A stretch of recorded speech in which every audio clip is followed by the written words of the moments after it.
The United States is launching a relentless aerial assault across the Middle East. But while the military escalates its bombing campaign, Washington is quietly walking away from the one mission that keeps the modern world running. This map illustrates the steady flow of oil out of the Strait of Hormuz. For decades, the U.S. military has acted as the default guarantor of global maritime security, using its naval fleet to ensure this choke point stays open. That stability is officially gone. In a recent address to the nation, President Trump confirmed the military strikes will not stop. He committed to 2 to 3 more weeks of sustained bombing, specifically aimed at destroying Iran's nuclear capabilities. Inside that very same speech, he delivered a massive policy pivot. Trump flatly told the international community that the U.S. will no longer secure the Strait of Hormuz. If allied nations want Middle Eastern oil, they have to go get it and provide their own military escorts. He coupled this withdrawal with direct public attacks on his closest allies. He mocked French President Emmanuel Macron over a viral video, dismissed NATO as a collection of paper tigers, and formally abandoned any U.S. commitment to defend Ukraine. By stepping back from the Strait of Hormuz and publicly distancing itself from security partners, the administration has created an immediate, high-stakes vacuum at the center of global energy trade. The prospect of an unprotected Strait of Hormuz caused immediate panic. That fear compounded within hours as reports surfaced of Iranian retaliatory strikes hitting targets as far away as Abu Dhabi. This chart tracks crude oil prices in real time. The moment the U.S. announced its withdrawal, the market experienced a vertical spike. Zooming out, the ripple effect hits Asian equities. The Bombay Stock Exchange plunged 412 points instantly, flashing red as investors price in massive global inflation. World leaders scrambled to figure out how to navigate trade without the American Navy.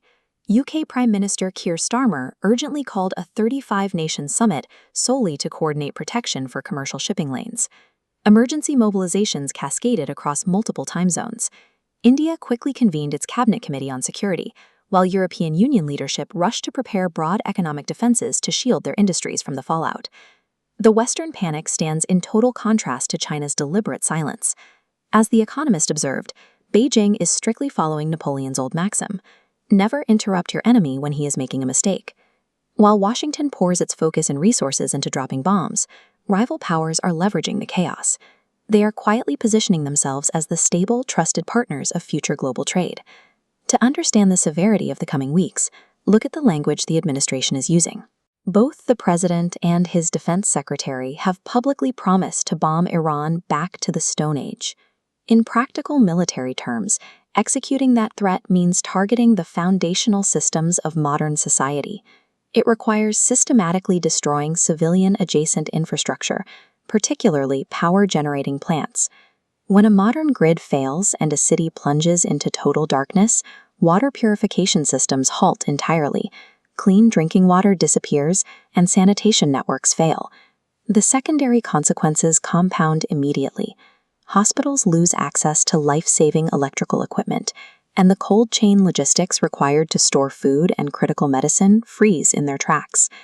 Despite these severe operational goals, the administration characterizes the conflict as a part-time activity, suggesting they can easily wrap up the entire campaign in 2 to 3 weeks.